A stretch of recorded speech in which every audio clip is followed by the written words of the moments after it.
Constantin Melnik, conseiller des services secrets de Michel Debré, Premier ministre français à l'époque de la déstabilisation de la Guinée, rapporte les propos sans émotion de Jacques Foccart. Le général de Gaulle ordonne que vous fassiez tout pour renverser Sékou Touré. La CIA est bienvenue à bout du président Mossadegh en Iran et du général Arbenz au Guatemala. Il suffit de créer des maquis en Guinée pour que le tyran soit balayé. Le seul mot d'ordre est désormais déstabiliser la Guinée. La liquidation physique de Sékou Touré n'est pas exclue. L'opération Persil, du nom d'une lessive ou détergent, est lancée contre Sékou Touré. Donc nettoyer la Guinée en se débarrassant, vaille que vaille, de Sékou Touré.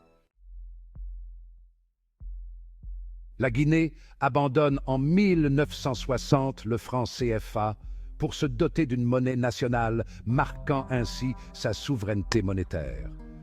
Le franc guinéen était fabriqué en Tchécoslovaquie.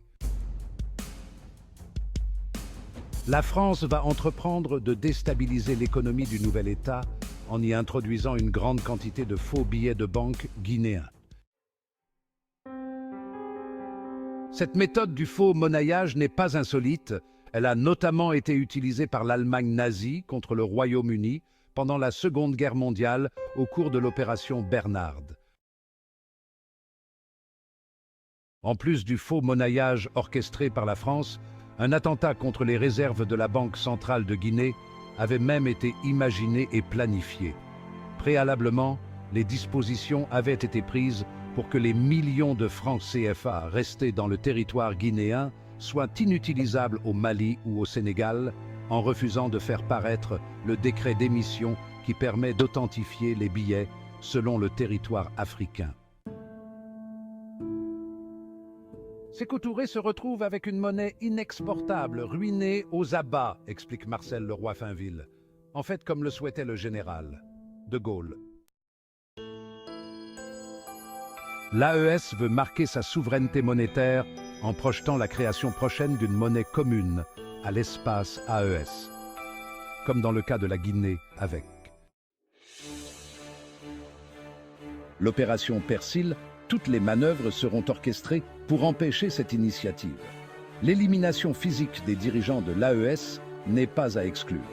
Voilà pourquoi de nombreuses velléités de déstabilisation des régimes.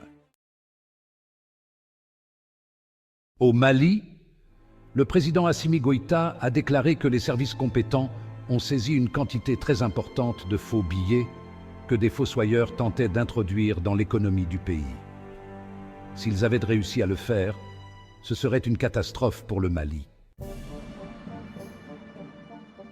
Le projet de déstabilisation de l'économie des pays de l'AES peut également être perçu déjà avec l'accélération du processus de la monnaie unique de la CEDEAO. Si l'écho de la CEDEAO sortait avant la monnaie de l'AES, seuls le Burkina, le Mali et le Niger resteront dans le franc CFA, ce qui favoriserait un complot économique. Tout comme pour le cas de la Guinée, où la quantité de francs CFA restant pour le pays a été rendue inutilisable au Mali et au Sénégal dans le cadre de l'opération Persil, les pays de l'AES pourraient subir le même sort. Les quantités de francs CFA qui resteront chacun des pays de l'AES à la sortie de l'écho pourraient être rendues inutilisables dans les pays de la CEDEAO.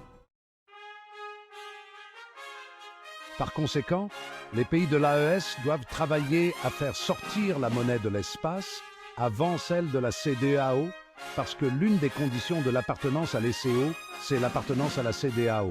C'est un impératif. N'hésitez pas à suivre Ibrahima Maïga sur Facebook pour d'autres histoires similaires.